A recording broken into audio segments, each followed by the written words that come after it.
Well, it's gotten a little bit chilly here the last few days. Night before last, got down to about 25, 24, something like that. Last night it got down to about 20, maybe a little colder than that. It's supposed to get down to 6 tonight, and for the next few nights, Arctic high pressure ridge has kind of moved south, and it's just to the east of us in the mountains, and those things can sometimes set up in there and be there for weeks instead of just a few hours or a day or two like the forecast says.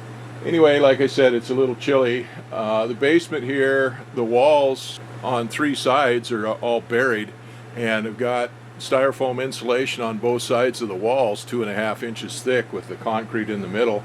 So they're pretty thermally efficient. And we did wind up putting some insulation up in the rim joists up there. I've just got 3 inches of fiberglass stuffed in the cavities there where the floor joists go up into the rim joist, but I don't have any on either end of the house, because I can't get up in there to put anything in there except maybe foam, and I don't want to do that till I get done running wiring and plumbing and stuff. The floor above us doesn't have any insulation in it at all, so any of the heat here in the basement goes right up into the first floor up there and up into the house. It gets a little chilly in here in the basement sometimes, and we've got the heater going and keeping it about 60 degrees, but if it gets down any colder, then it's not going to be able to hold that temperature. So anyway, we've got this big door here, and it does have some leaks around the door, so I thought I'd go ahead and seal those up. I had them sealed up before, but that's kind of wore out, and I can feel the cold air coming around the door. So I've got some felt that I'm stapling up around the door there where it closes, around the door jamb and stuff, and that's just like 1/4 inch felt. And I've got it up around the face of the door where it closes, or the opening section where it opens, and then around the top. I'm going to go ahead and put some on the hinge side, and then I have to do something with the floor. So anyway, that's sealed up better than it was.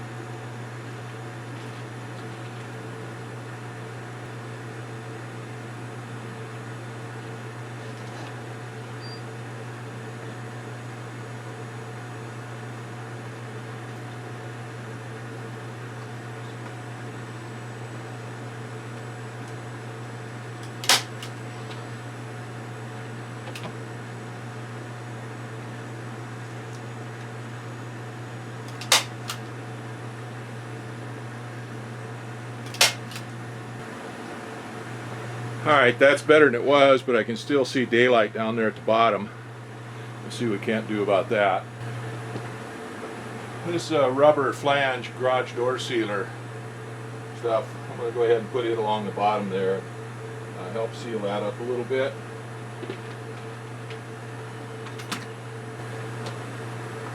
Well, that's not perfect, but it's better than it was.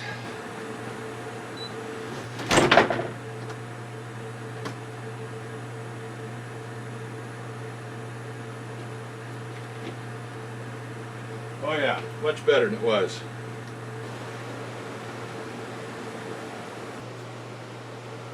Been a long time coming, but it's finally there.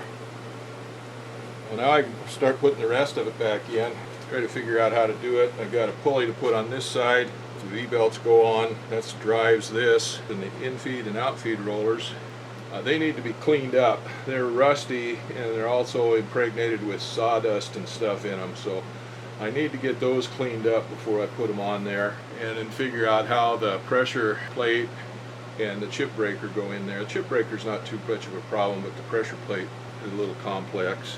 But that's the main thing. That was the big chore, is getting that in there. That is pretty good. And I would have got this done a lot sooner if I hadn't have busted that gearbox case there just in a fit of stupidity. And it took me almost 2 years to get a new one, almost 3 years to get a new one from Grizzly. Anyway, there it is. Well, I screwed up putting that cutter head in there, or I was sure something like that was going to happen. But anyway, I'm trying to get this pressure plate, whatever it is, in there, and it won't go in with the cutter head in there. I remember I took that out after I took the cutter head out. So there's a bar that goes through here to here, goes through this, that this thing pivots on, said, I can't get it in there with the cutter head in there. So what I got to do is take, there's these fingers here, anti-kickback fingers, pawls, whatever you want to call them, in there, and I guess I need to take that out of there, and then I can get this pressure plate in there, and then I put the fingers back in there. Oh well, I don't want to take that cutter head back out of there again, which would be the other way to do that, is take the cutter head out, put this pressure plate in there, pressure feed, whatever the heck that thing is called, and then put the cutter head back in. I don't want to do that. I don't know. We'll see if I can get that fingers out of there or not.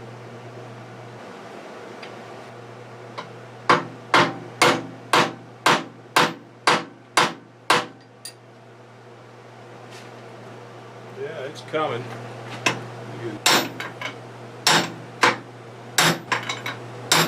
There's a circlip on either side of that row of fingers.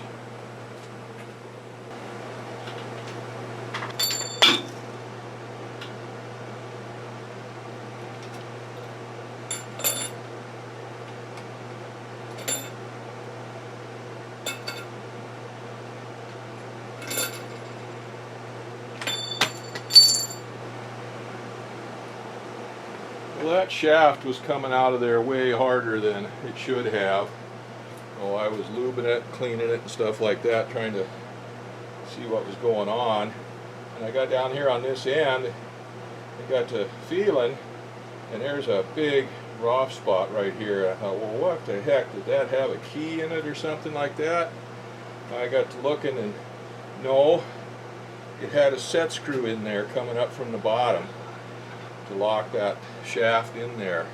Anyhow, I finally got it loose. It was tighter than a banker's wallet, and I got it out of there, and I took all of the fingers off of that thing and got that shaft out of there. Once I got it past there where the stuff was on it, it came right out. Well, now we'll see. I'm not sure whether that did me any good or not. Oh yeah, there we go. Alright, there we go.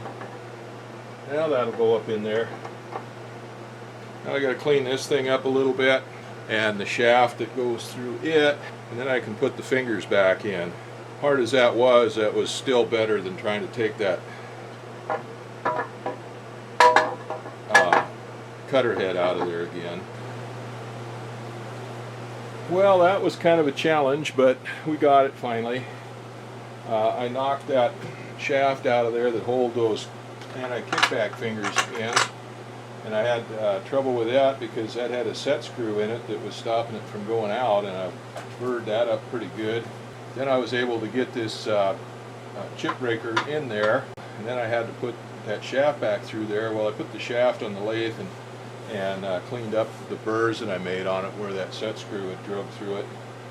Put it back on there, and then started feeding those fingers back in there, and I was just about done, and I was going through and checking them, and I had one of them in there backwards, so I had to take more than half of them back out again and start over again.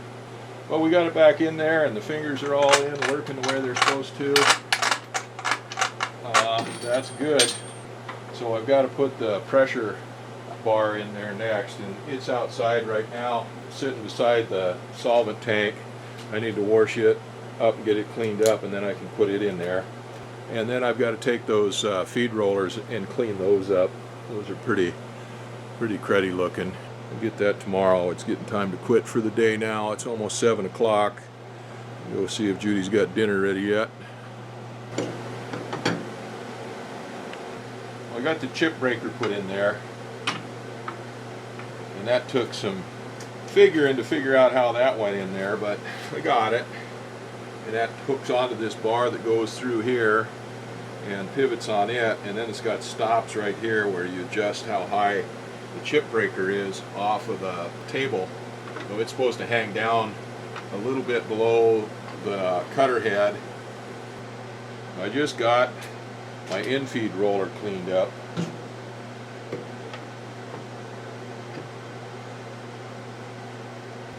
clean these blocks up, these bearings up.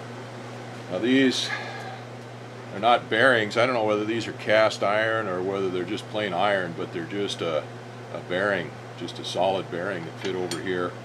And they've got a pocket in them. They go down underneath here and fit up underneath.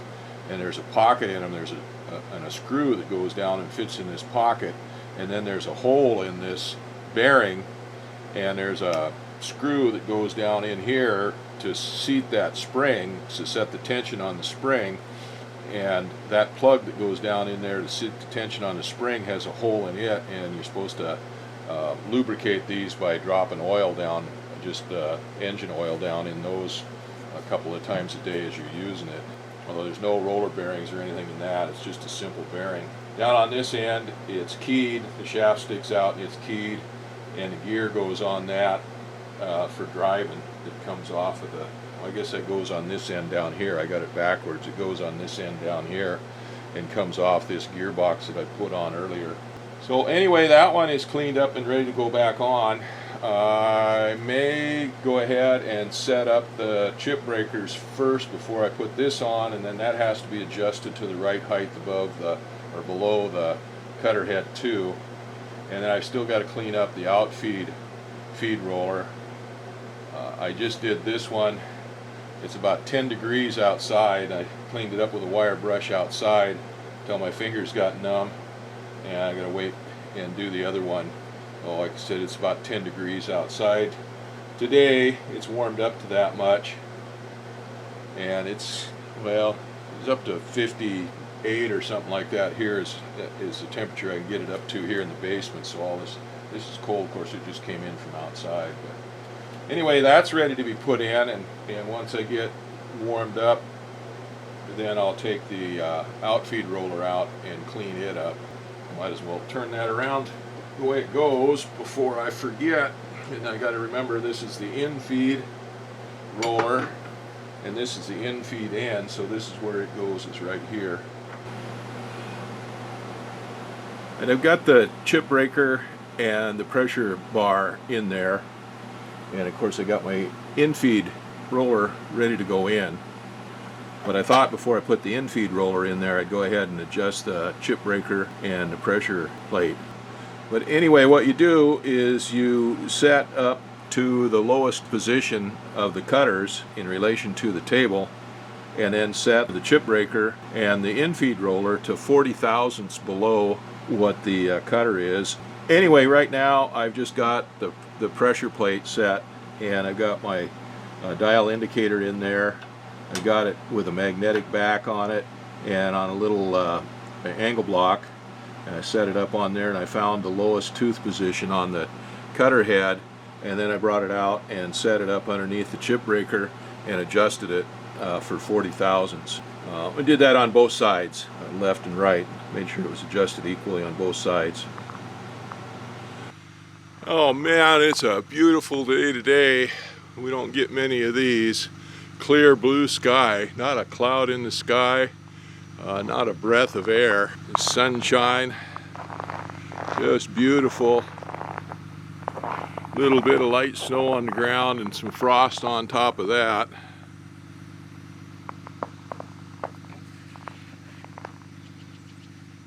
I was hoping to get out here and get some stuff done today, some work done out here while the weather was nice and dry. But it is cold, 0 degrees, -1 last night, and maybe a little colder out here. But it's cold. It's warmed up to just, I think, 1 degree above now. And I had the heater in my little excavator. I was going to start it up, do a little bit of work with it, but the controls are all froze up in it. Even though the engine compartment's nice and warm, the starter switch and the controls are all froze up solid. I went to start up the Bobcat, and I'd put a engine oil pan heater on it, figuring that would keep it warm enough to get it running. But I went to start it, and the battery says, nope, I'm not waking up today. So I put a battery charger on it. We got a little bit of cleanup work to do here.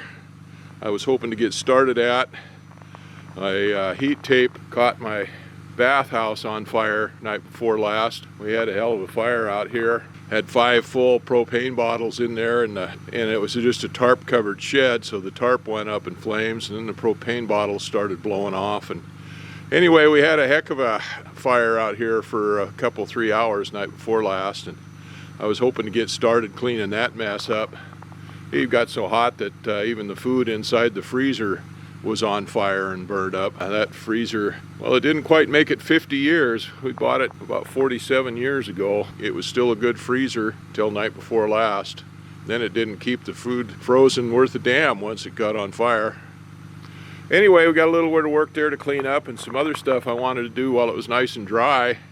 And it's nice working out here when it's cold usually, because the ground gets solid and you don't sink in it and get all muddy and stuff like you do normally, but it's just too damn cold. Nothing wants to run, including me. My fingers get froze up right away. So anyway, keep working in the basement. I got heater on in there, and as cold as it is, even after sealing up there around that door so that the cold doesn't leak in around that door like it did, temperature in there has dropped down to about 55 degrees. So where I was working my shirt sleeves here 2 or 3 days ago in there in the basement, now my long johns don't feel uncomfortable in there at all. Anyway, like I said, it's a beautiful day today. It's just beautiful. It'd be a good day to be out doing stuff if you weren't afraid of freezing to death.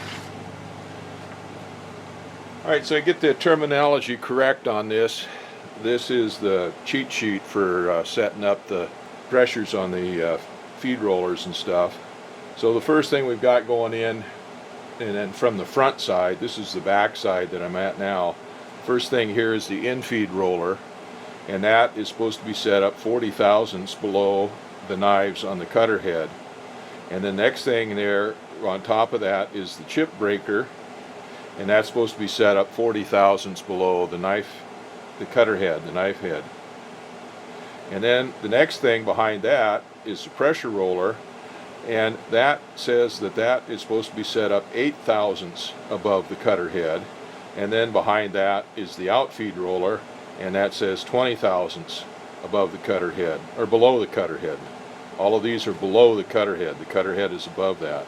So the cutter head is dead in the middle. And when you set up the cutter heads so that you have the tooth, the knife, bottom dead center. And in this case, since we've got multiple teeth on there, we set up a tooth dead center. Measure from that tooth, and then all of those dimensions are from that tooth with it at its absolute bottom, the lowest point on that. Here I haven't put the feed rollers in, either one of them yet. I've got the in-feed roller all ready to go in. I don't have the outfeed roller cleaned up yet, and it's too damn cold outside to do anything with it, so I'm not going to do anything with it yet, but I'll go ahead and get this in-feed roller put in, and then we'll see what we do with the rest of it.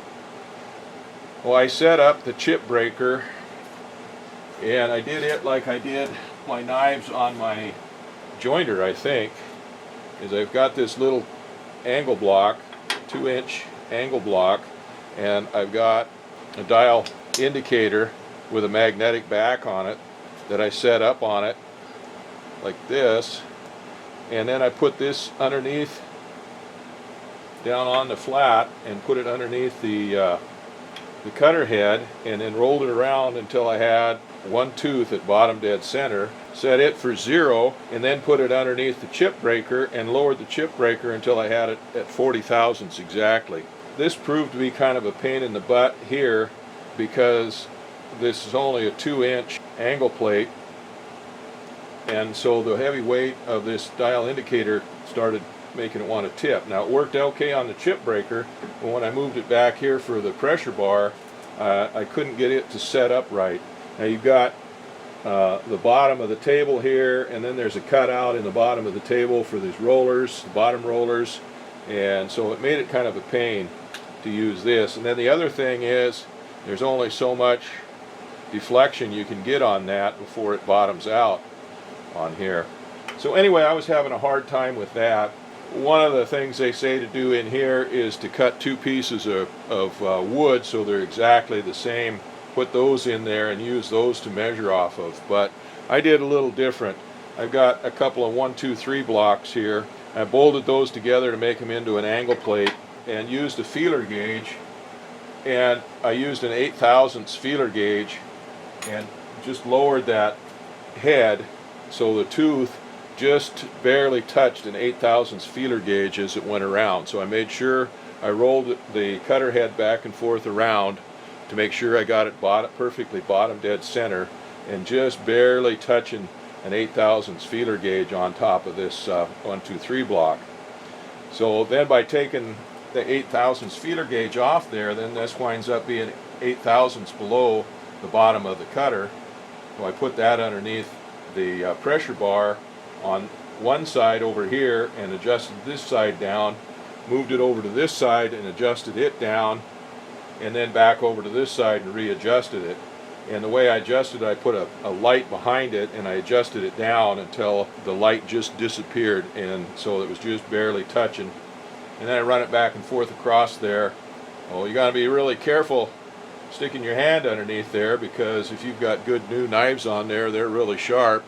And even these little carbide knives, cutters, are pretty sharp. So I just barely touched that cutter with my finger when I was sticking the flashlight in there to get it behind this 1, 2, 3 block, and just got a little nick there. It's not going to hurt anything, but anyway, those knives are sharp enough that if you're not careful, you're going to wind up getting blood all over everything, and then blood makes stains and causes rusts. Well, anyway, the pressure bar and the chip breaker are both adjusted closer than they were from the factory, I think. Now I'll go ahead and put this in-feed roller in, get it set up, and we'll see where we go from there. It's supposed to warm up the next couple days. It's supposed to warm up in snow, and I was kind of hoping we wouldn't get much snow, because I got to take that outfeed roller outside and use the wire wheel on it, the wire brush on it, and get that thing cleaned up before I put it in here.